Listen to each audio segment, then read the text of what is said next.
السلام علیکم دوستو.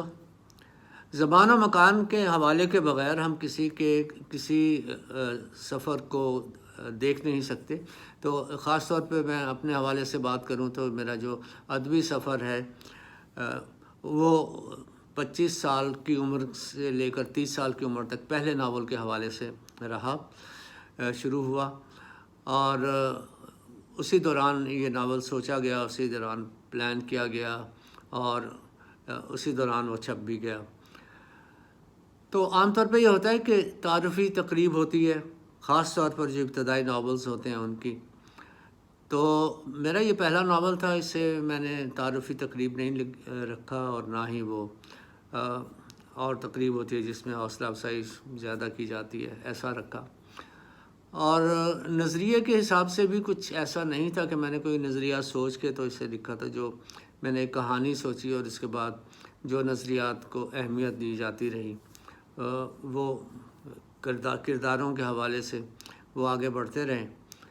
تو وسیلہ بیچ ہوٹل ہے یہاں پہ کویت میں ہی، تو وہاں پر اس کی ایک تقریب ہوئی، اچھے پیمانے کی تقریب تھی. اس میں بڑے اس وقت پاکستانی جو نام، بڑے اہم نام کچھ تھے صحافت کے حوالے سے، وہ وہاں پہ موجود تھے. ان میں میرا خیال ہے سب سے بڑا نام اس وقت تھا جو مسعود اللہ خان صاحب کا تھا.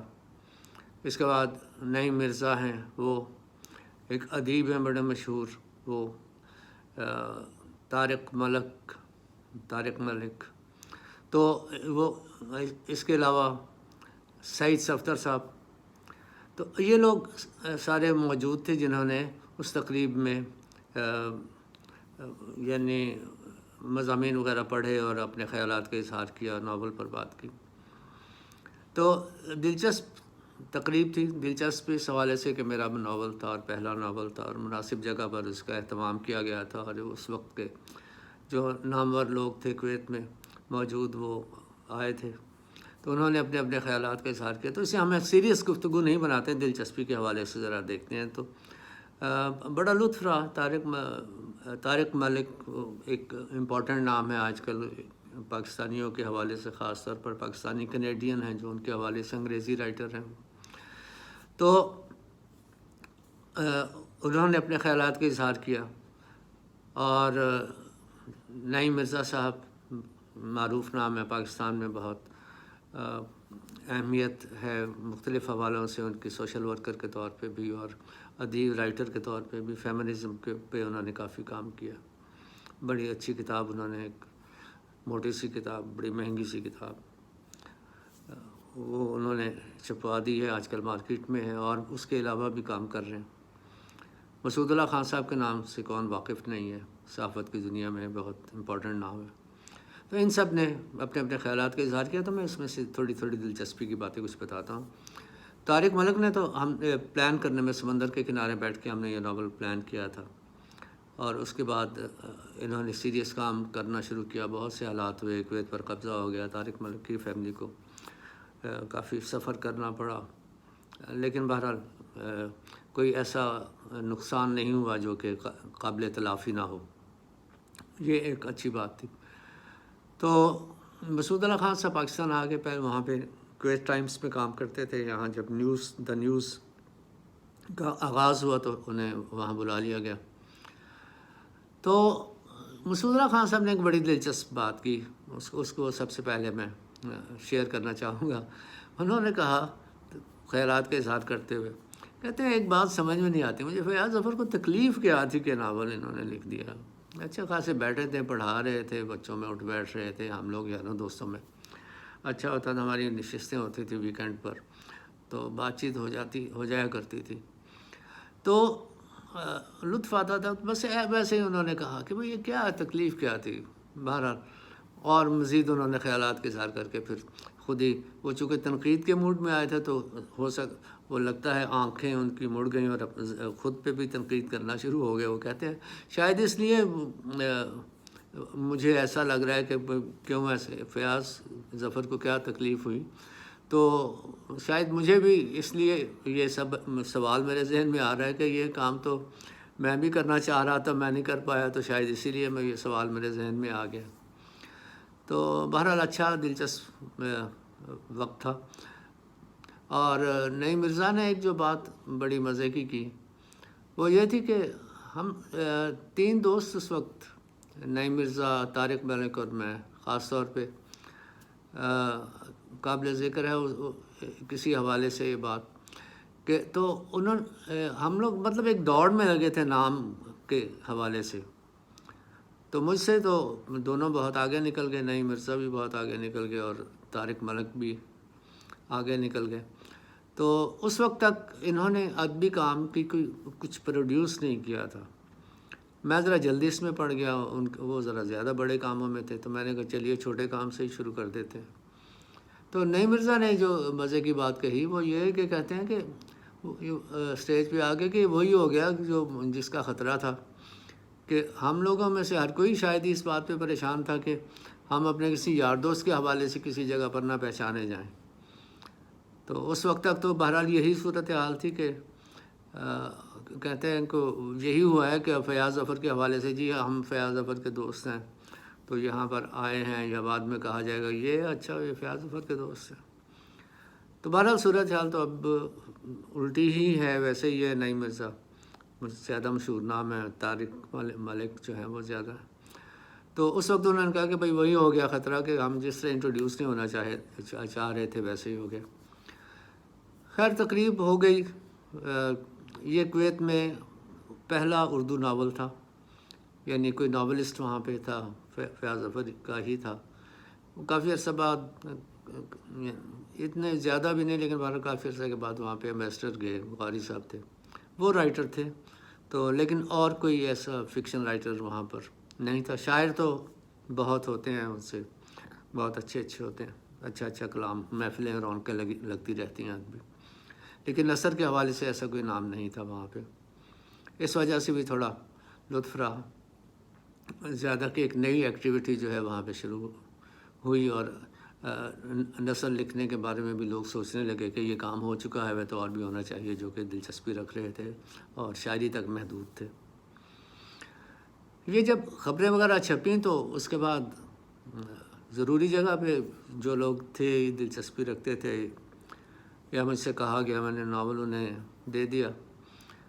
تو مجھے امبیسی سے وہاں سے میسیج آیا کہ امبیسڈر صاحب کا کہ ہمیں نظر انداز کیا گیا ہے، کیوں نہیں مطلب ناول دیا گیا. میں نے غلطی اپنی سمجھ میں کا پیشی ہو گئی، تو میں نے ناول پکڑا. تو مجھ سے جو پیغام مجھے ملا تھا اس حساب سے میں نے ان سے کہا جی میں حاضر ہو جاؤں گا. اچھا جی کب آئیں گے آپ؟ تو میں نے کہا فلاں تاریخ. اچھا ٹھیک ہے کنفرم ہم کر دیتے ہیں.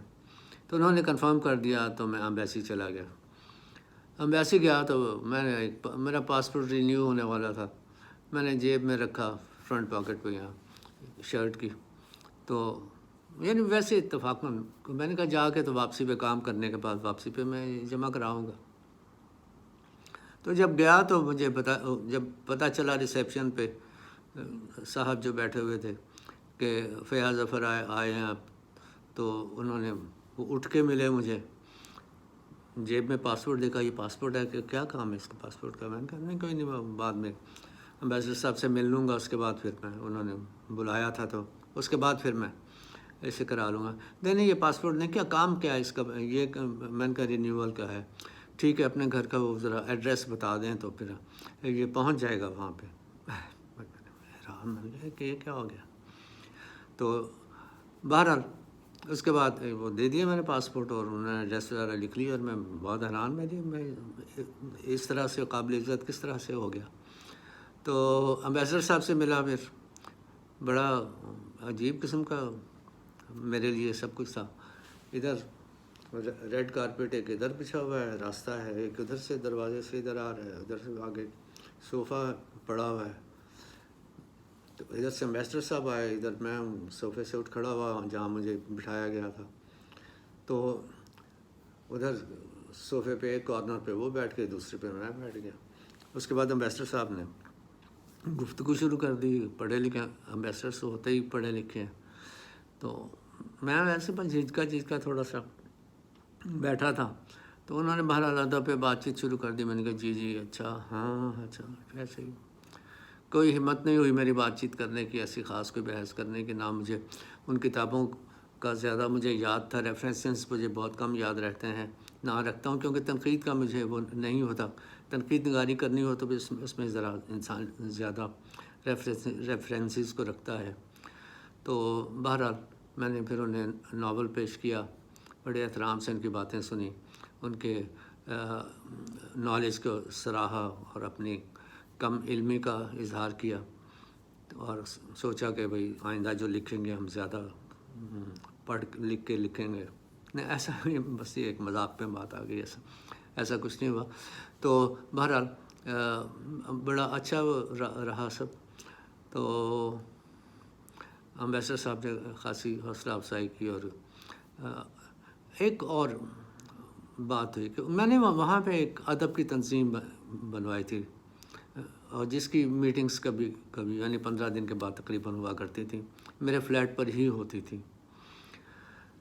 تو میں نے جب اتنی اپنی عزت افزائی دیکھی تو میں نے سوچا کہ اب شاید یہ کہیں یہ بلاوا نہ آ جائے کہ جی آپ ادبی میٹنگز کرتے ہیں یہاں پہ، تو ہمیں آپ نے نہیں بلایا۔ میں نے ایک روز بلوا لیا، انہیں میسج کر دیا، انہیں بتا دیا جو ریلیونٹ لوگ تھے ان کے ذریعے۔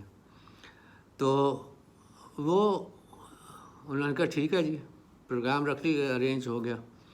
اس کے بعد عین وقت پہ، یعنی اسی دن جس دن یہ پروگرام ادبی میٹنگ تھی، ادبی نام تھا اس کا، کنوینر تھا میں، تو وہاں پہ پتہ چلا کہ وہ نہیں آ رہے، امبیسی والے نہیں آ رہے۔ بعد میں پتہ چلا کیوں نہیں آئے، وجہ پوچھی گئی، ذرا انہوں نے کہا خیریت تو ہے، خیریت احوال پوچھ لیا۔ تو انہوں نے کہا کہ پتہ چلا کہ وہ آئے تھے ہم لوگ چیک کرنے کے لیے کہ جگہ کیسی ہے جہاں پہ یہ میٹنگ ہونی ہے، تو یہ کچھ ایسی مناسب جگہ نہیں تھی جہاں پہ امبیسڈر صاحب یا امبیسی والے دوسرے لوگ آتے، تو اس لیے انہوں نے مناسب نہیں سمجھا کہ وہ اسے اٹینڈ کریں۔ تو بہرحال جیسے تیسے ہے، غیر مناسب جگہوں پہ ادبی کام شروع رہا۔ اس حوالے سے بھی، اور ایک اخبار تھا پاکستانی، اس کا بھی ادبی صفحہ مجھے دیا گیا، اس پہ بھی کام کاج کر کے تو جو ان لوگوں کی حوصلہ افزائی کرنے کی کوشش کی جو خاص طور پہ نثر لکھتے تھے مضامین کے حوالے سے یا کہانیوں کے حوالے سے۔ Thank you very much.